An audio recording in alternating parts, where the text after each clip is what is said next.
Welcome back to the Drive Home Reviews podcast, where I review the movies I have just seen as I am driving home from the theater. And we right away enter a realm I like to call movies I never thought I'd see a sequel to. Star Trek 12. So very tired. Tonight, Clint Eastwood returns as Dirty Harry in Beverly Hills Robo Canine Cop and a Half 2. He's back. And this time, he's mad. Gandhi 2. So back in the late 20-teens, going into the 2020s, I felt like a golden age of cinema was kind of returning. A long thought, forgotten genre was re-emerging, and I could not have been happier. The murder mystery, and not like the gory, psychological thriller murder mystery, but the fun, exotic, colorful, energetic murder mysteries that I had been raised on.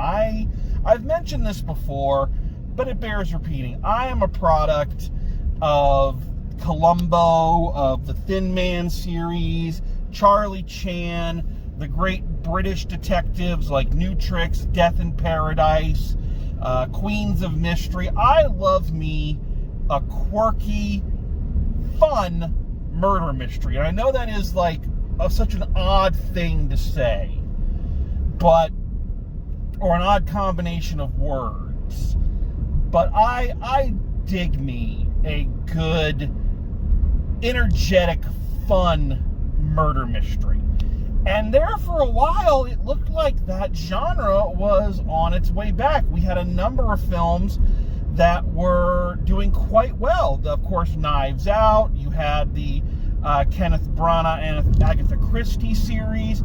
And kind of in the middle of all that, very quietly sinking into that category, was the Blake Lively, Anna Kendrick vehicle, A Simple Favor. And there for a while, I was like, oh my God, yes, this is so amazing. I'm loving it. And I still am, but sadly, it seemed like a lot of those film series kind of petered out. I think the Kenneth Branagh ones were all very high quality, but the last one of those came and went without a lot of fanfare. The Knives Out series has been regulated to direct to streaming, with a lot of people, I don't know if they're even aware that those movies still exist. And then, out of nowhere, I discover that there is this movie. It seems like I had just heard that they were going to do this, and then there's the trailer. It's like, holy shit, when did this happen? And more to the point, it's kind of a why. How did this come to be? Because I don't remember anybody really being that into the original Simple Favor. I remember giving it a good review when it came out, but I've never watched it since and haven't thought much about it in the interim. And like I said, the only things I really remember, and I assume it's what most people really remember, is that the plot gets so confusing and so twisted and so weird that you're not quite sure how we ended up here, and you're not quite sure how seriously we're supposed to be taking any of this. And B, that throughout the film, as it progresses, Blake Lively's wardrobe becomes more and more eccentric, wearing these outfits and these fashions that look amazing on camera, but also look incredibly impractical and uncomfortable for any human being to wear for an extended period of time. And before we go further, since we're on the subject of Blake Lively, let's also enter a little subcategory I like to call, can I just get some goddamn tater tots? Okay, so it has been brought to my attention that for one reason or another, we're mad at Blake Lively. She was rude to somebody, she was mean to somebody. She did something on the set of one of her other movies. I don't know. I know that it's this huge Hollywood kerfuffle. Her husband, Ryan Reynolds, has been dragged into it. I don't know. I don't know for several reasons. One, I don't care, I think is the major one. The other one is I just do not have the brain capacity or time in my life to keep up with who I'm supposed to be mad at and for what reason I'm supposed to be mad at them. The person in my life who kind of managed all that is no longer in my life. So I am back to my, wait, we don't like this person? Okay.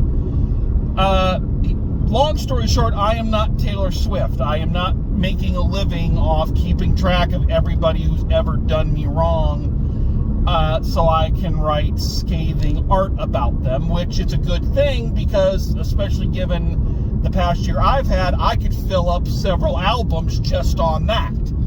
However, I digress. The point I'm trying to make here is that unless somebody has come out and proven themselves to be a complete piece of trash, J.K. Rowling, or a sociopathic criminal, Ezra Miller, or just a complete scumbag of a person, P. Diddy, or just a Trump supporter, I just don't give a shit about what their personal issues are. Now, if it turns out that there is something more sinister behind this, I will gladly eat my own words. But for the purposes of this, all I want to do is review a goddamn movie. I'm just going to review a fucking movie, okay? And I've said it before, but it bears repeating. Each person has to be responsible for making their own moral judgment about who they want to support and who they don't. If whatever Blake Lively did is enough to piss you off that you don't want to support her anymore, that is fine and dandy. That is great. Thank you for taking a moral stand. Do what you got to do. But each person has to kind of take it on a case-by-case basis. For now, my opinion of Blake Lively is I don't really give a shit. And I'm just here to watch this fucking movie. Okay? Okay. So now that we have that out of the way, let's actually talk about this film. Because, again, I was dumbfounded when I saw that there was a sequel to this. So let's run it down. So it's an in-world number of years later, however long between when the first movie came out and this one. Anna Kendrick's character Stephanie has been making a shaky living with her live camming. Apparently she's been doing some cold case investigations, which is what she was doing at the end of the first movie. I remember saying I wanted to see an entire series of film of Anna Kendrick's character solving mysteries. I'll come back to that in a little bit. She's written a book about the events of the first film, taking advantage of the true crime craze that is very alive and well in our nation. But things are going a little rocky. The book's not selling. The celebrity is worn off.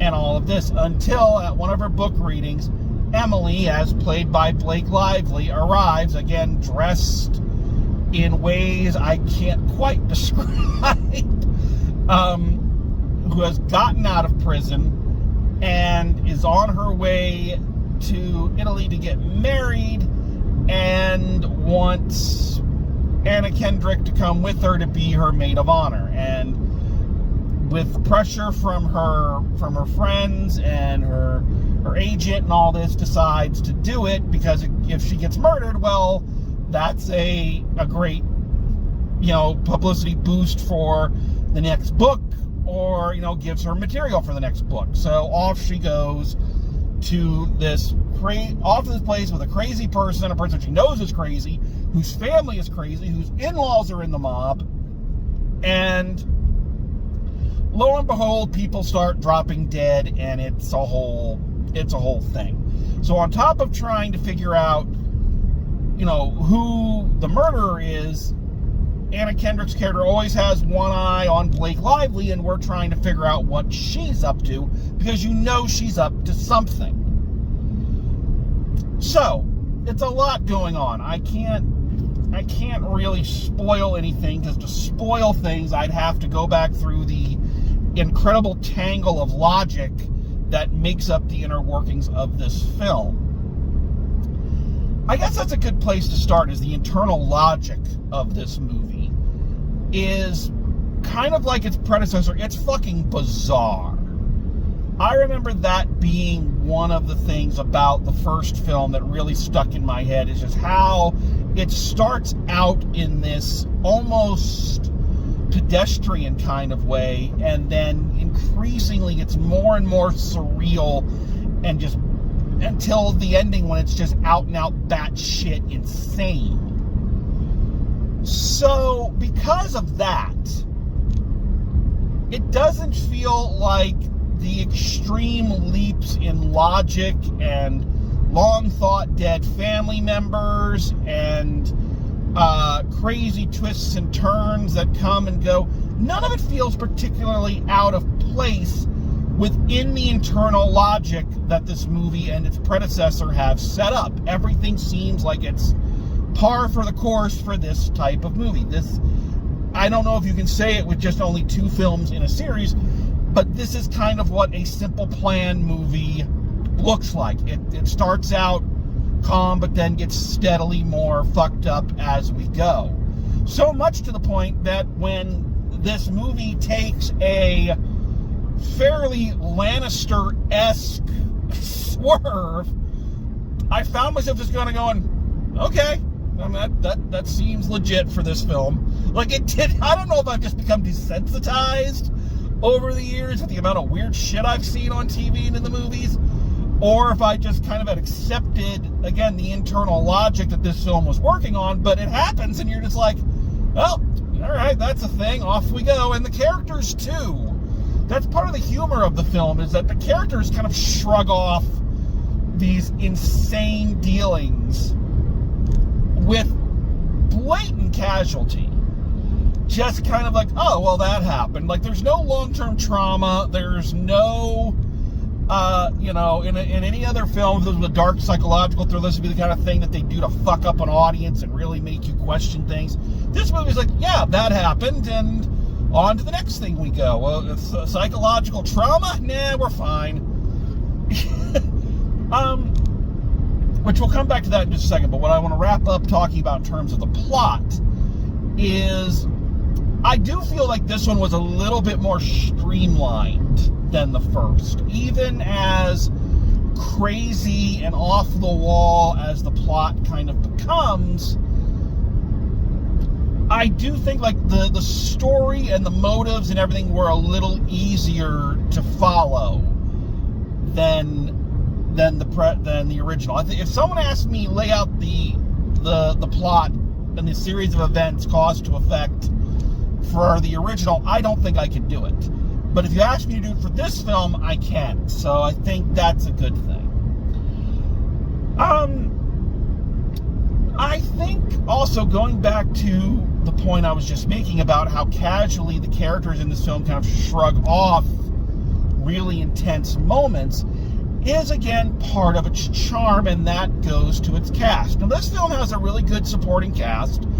There's some really funny performances, but let's be honest. This is Anna Kendrick and Blake Lively's movie. They are the center, and they're the ones holding everything up. I feel very happy that I can once again state without any guilt that I just adore Anna Kendrick. I think she is a magnificent actor, incredibly funny, unbelievably charming, and, pardon me, very beautiful. A very beautiful young woman. But what I enjoy about this movie and her performance in it is that Anna Kendrick kind of has this very anachronistic energy to her. And what I mean by that is that, first of all, she's ageless. No matter how old she gets, she looks 13, right? With those wide eyes and just how small she is, so she looks young. So she always approaches a lot of her moves, and especially as she starts taking on more mature roles, a lot of the stuff that she does, all of her characters feel like they know a little bit more about what's going on than the rest of the characters. They almost feel like they are literally a member of the audience. Not an audience POV character, but almost like an audience member who has been drawn into the film. In other words, she always seems like she has a little bit of consciousness of what is, of the weirdness of all of this. It's kind of like if you ever see a musical and there's one guy in the company or in the ensemble who is vaguely aware that there is a musical going on. In other words, they know that music is kind of coming out of nowhere, that everybody's dancing to, choreography that they all seem to just know. It's that one person who is in the world but has kind of one toe out of it, looking in on it as an observer, going, this is kind of fucking weird. And that is one of Anna Kendrick's best attributes as an actor, is that she can kind of have that meta, self-aware humor that can get very irritating. I've mentioned this before, and like a lot of Disney animated films have that now. These characters who are very meta and just are calling out tropes and shit, or they're just too cool for the room. And that gets irritating. She can do it, and it feels natural and very funny. It's where her strength as a comedic personality comes off. Blake Lively, I've always it's either all or nothing for her, as far as I'm concerned, with the movies I've seen of her. She's either really, really good in them, like The Shallows is the one I remember her really being strong in. I remember that, as goofy an ending as that one kind of had, I thought she did a really great job in that. And the original Simple Plan, I thought she was very good in. So she's either really good or incredibly forgettable, to the point that, you're like, Blake who? But this is clearly her and her element. If I had to guess, I didn't look at like the end credits of who produced this, who just said, I think that this movie was her doing, because she is clearly having the time of her life, strutting around in these, designer outfits that again are increasingly weird, gorgeous, but fucking weird. Just being a I don't give a shit bitch, and just kind of lounging and having a good time. She is having fun in this movie. And she and Anna Kendrick have real chemistry. They work great together. They have chemistry reminiscent of old comedy teams, of kind of a Burns and Allen thing going on. And it works. It works very, very well. They just bounce off each other with ease. And I think that's the key thing. They make it look easy.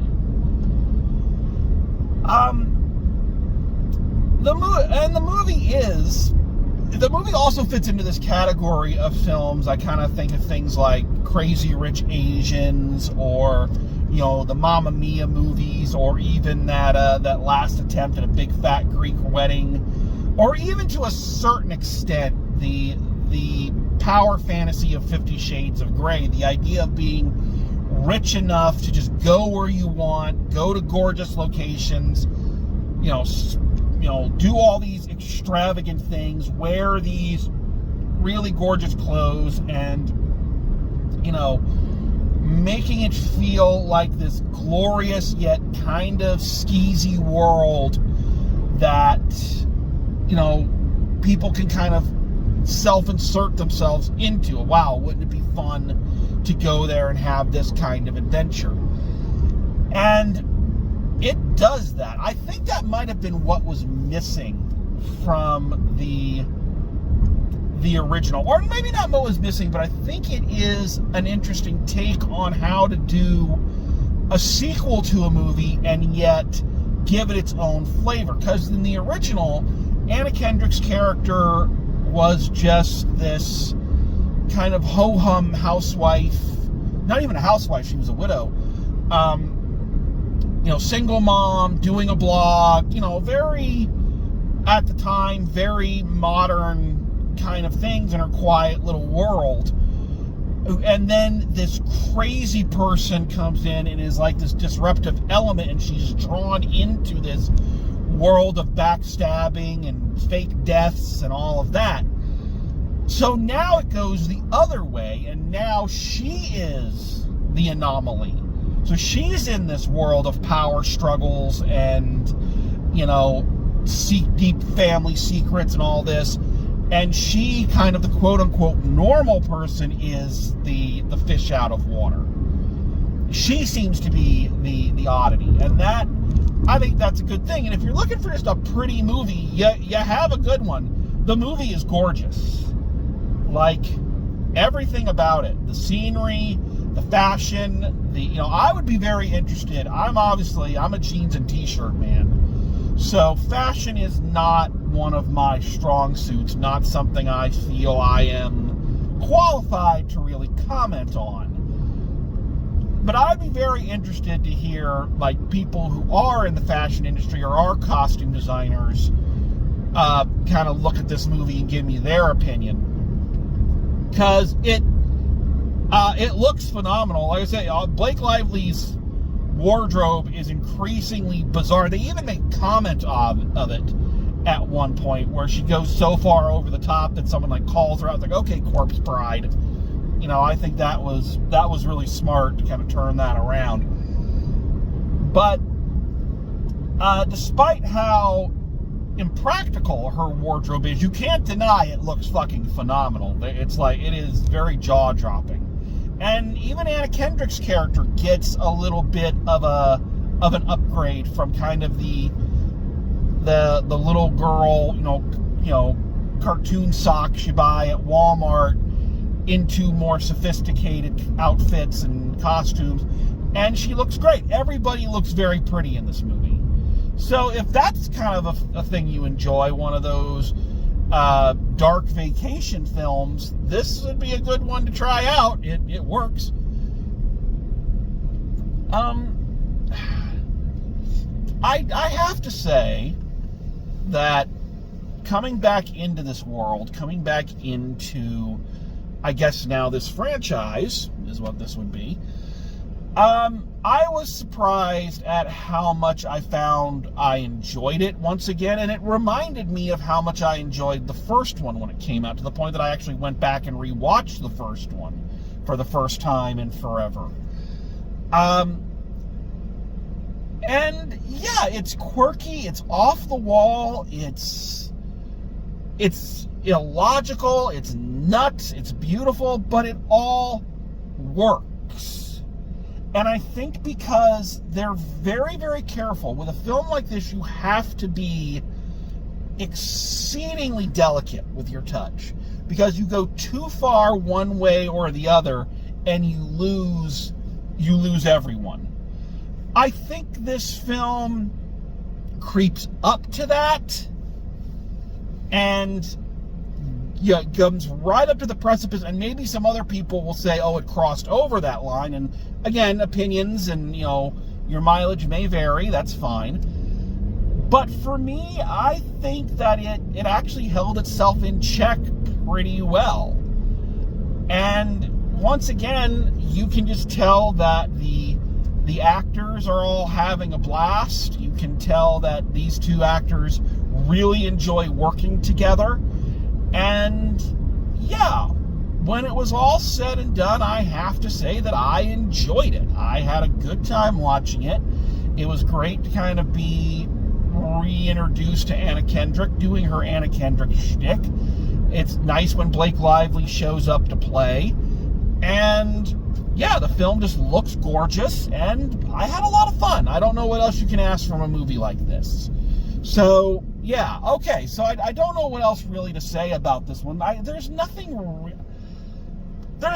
really inherently wrong with it. I just think that, again, the only critiques I would give it, I think, are going to be more on a personal level, almost like what I said about how you deal with Blake Lively. I think that how you deal with the odd plot twists, the more bizarre elements of it, that's all going to be on a one-on-one personal preference kind of thing. Some people are going to see it and think it goes too far. Other people are going to see it and say, oh, well, that's par for the course. So yeah, I can understand how different people are definitely going to have different views of this movie depending on their own personal programming. And that's fine and dandy. That's perfectly great. You know, that's a reason why there are 32 flavors of ice cream. For me, my opinion, I had fun watching it. Pretty movie, fun actors, genuinely funny and interesting, and yeah, I actually had a great time. I wasn't expecting to, and that's one of the great times I like having the most. Okay, so I've just kind of talked around in circles. Let's get to it. Let's put a label on it. So, final grade for Another Simple Favor. I'm gonna go a B+, and the reason I'm going a B+, despite the fact I didn't really have anything negative to say about it, is that I remember, like I said at the very beginning of this review, that I had a very positive reaction to the first film, but then didn't think about it much and didn't watch it again till yesterday. You know? So it clearly didn't stick in my mind the way that I thought it would. So while my initial thoughts are all very positive, the question is going to be, am I going to think about this movie, you know, a month from now, 2 months from now, a year from now? It's going to be something I'm going to go, oh, I want to rewatch this. You know, I don't know, but I'm hesitant on it. So that's kind of why I give it that little bit of a lower grade. There might be some things I'm not really thinking about or haven't really put words to yet that may influence that decision. But for now, I say it's a fun movie. Go ahead and check it out. And, you know, I think this is one of those films. This may sound derivative, so I apologize. But I feel like this is a movie that you and your girlfriends get together, have some wine, and enjoy. I think it could be a fun one of those movies. So that's my opinion. Okay, so there you have it. Thank you for coming along with me. Thanks for joining me. We will see you next time. And as always, drive safe, and I will see you at the movies.